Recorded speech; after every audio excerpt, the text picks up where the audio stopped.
আসসালামু আলাইকুম। গুপ্তবিদ্যা সন্ধান ইউটিউব চ্যানেলে সবাইকে সুস্বাগতম।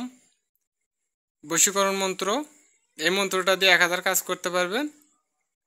তো বশীকরণের নিয়মটা আপনাদেরকে বলে দিই। সমস্ত কিছু বশীকরণ সবার দরকার আছে, সবার মনের আশা পূরণ করতে হলে এই মন্ত্রগুলোর দরকার। তো বিসমিল্লাহির রহমানির রহিম। ওহম নম কটকট বিকট ঘোর রূপণী উমুক উমুকের জায়গায় নাম হবে মে বর্ষা নম সহা। দোহাই গুরু জিহাদ।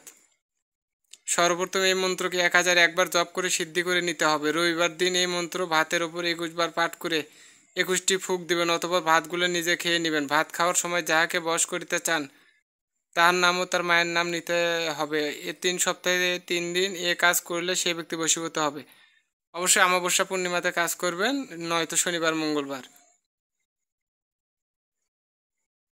তো সবাই ভালো থাকবেন, সুস্থ থাকবেন, আমার জন্য দোয়া করবেন, আমি আপনাদের জন্য দোয়া করি। আসসালামু আলাইকুম।